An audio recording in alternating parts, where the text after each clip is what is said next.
നടക്കുന്ന സെറ്റ് പരീക്ഷ എഴുതുന്ന പ്രിയപ്പെട്ട ഉദ്യോഗാർത്ഥികളുടെ ശ്രദ്ധയ്ക്ക്, പ്രത്യേകിച്ചും സെറ്റ് കൊമേഴ്സ് പരീക്ഷ എഴുതുന്ന ഉദ്യോഗാർത്ഥികളുടെ ശ്രദ്ധയ്ക്ക് ന്യൂ ഇയർ സമ്മാനമായിട്ട് I+ പ്രിയപ്പെട്ട ഉദ്യോഗാർത്ഥികൾക്കായിട്ട് എല്ലാ യൂണിറ്റുകളുടെ മാരത്തൺ MCQ ഡിസ്കഷൻ കണ്ടക്ട് ചെയ്യാണ്.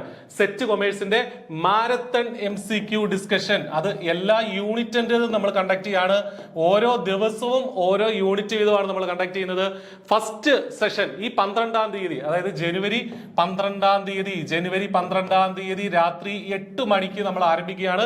ജനുവരി 12-ാം തീയതി രാത്രി 8 മണിക്കാണ് നമ്മുടെ ഫസ്റ്റ് MCQ ഡിസ്കഷൻ. യൂണിറ്റ് 1 ആണ് ആ ദിവസം നമ്മൾ ഡിസ്കസ് ചെയ്യുന്നത്. യൂണിറ്റ് 1ന്റെ മാക്സിമം MCQs, നിങ്ങൾക്ക് യൂണിറ്റ് 1 നിന്ന് കിട്ടാൻ പറ്റുന്ന മാക്സിമം MCQs നമ്മൾ ആ ഒരു സെഷനിൽ ഡിസ്കസ് ചെയ്യും. നിങ്ങൾക്ക് സ്കോർ ചെയ്യാൻ പറ്റുന്ന മാക്സിമം സ്കോർ നിങ്ങൾക്ക് ഈ ഒരു സെഷൻ കാണുന്നതിലൂടെ നിങ്ങൾക്ക് നേടാനായിട്ട് സാധിക്കും. അപ്പൊ മറക്കണ്ട, ജനുവരി 12-ാം തീയതി രാത്രി 8 മണിക്ക് യൂണിറ്റ് 1ന്റെ MCQ ഡിസ്കഷൻ, സെറ്റ് കൊമേഴ്സിന്റെ യൂണിറ്റ് 1ന്റെ MCQ ഡിസ്കഷനുമായിട്ട് നമ്മൾ എത്തുകയാണ്. അപ്പൊ നിങ്ങൾ ചെയ്യേണ്ടത് ഇതാണ്: ചാനൽ സബ്സ്ക്രൈബ് ചെയ്തിട്ടില്ല, ചാനൽ സബ്സ്ക്രൈബ് ചെയ്യുക. അതോടൊപ്പം തന്നെ ഡിസ്ക്രിപ്ഷനിൽ നമ്മുടെ സെറ്റിന്റെ കമ്മ്യൂണിറ്റി ഉണ്ട്. ആ കമ്മ്യൂണിറ്റിയിൽ നിങ്ങൾ ജോയിൻ ചെയ്തിട്ടുണ്ട് എന്നുള്ള കാര്യം ഉറപ്പാക്കുക. നിങ്ങൾക്ക് അതുമായി ബന്ധപ്പെട്ട എല്ലാ അപ്ഡേറ്റ്സും നമ്മൾ തരുന്നതാണ്.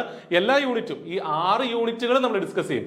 മാക്സിമം സ്കോർ, മുഴുവൻ മാർക്ക് വാങ്ങിക്കാൻ പറ്റുന്ന രീതിയിൽ 6 യൂണിറ്റുകളും വരും ദിവസങ്ങളിലായിട്ട്, തിങ്കൾ വ്യാഴം ദിവസങ്ങളിലായിട്ട് എല്ലാ ആഴ്ചകളിലും നമ്മൾ ഡിസ്കസ് ചെയ്യുന്നതാണ്. അപ്പൊ കംപ്ലീറ്റ് റിവിഷൻ, ഒരു സെറ്റ് കൊമേഴ്സിന്റെ കംപ്ലീറ്റ് റിവിഷൻ നിങ്ങൾക്ക് കിട്ടും. ഓൾറെഡി പേപ്പർ 1ന്റെ റിവിഷൻ നമ്മൾ മുന്നോട്ട് പോകുമ്പോൾ പേപ്പർ 1ന്റെ റിവിഷനും ഇതോടൊപ്പം തന്നെ നമ്മൾ കണ്ടക്ട് ചെയ്യുന്നതാണ്. അപ്പൊ സെറ്റ് കൊമേഴ്സ് എഴുതുന്ന പ്രിയപ്പെട്ട ഉദ്യോഗാർത്ഥികളുടെ ശ്രദ്ധയ്ക്ക് കറക്റ്റ് ആയിട്ട് ഇതിന് നിങ്ങൾ റിമൈൻഡർ വെക്കുക, സബ്സ്ക്രൈബ് ചെയ്യുക. നമ്മുടെ കമ്മ്യൂണിറ്റിയിൽ ഫസ്റ്റ് കമന്റിലും അതുപോലെ തന്നെ ഡിസ്ക്രിപ്ഷനിലുള്ള I+ന്റെ സെറ്റ് കമ്മ്യൂണിറ്റിയിൽ അംഗമായിട്ടുണ്ട് എന്നുള്ള കാര്യം കൂടെ ഉറപ്പാക്കുക. അപ്പൊ നന്നായിട്ട് പഠിക്കുക. ഇത്തവണ തന്നെ നിങ്ങൾക്ക് സെറ്റ് ക്രാക്ക് ചെയ്യാനാകട്ടെ. All the best. Thank U.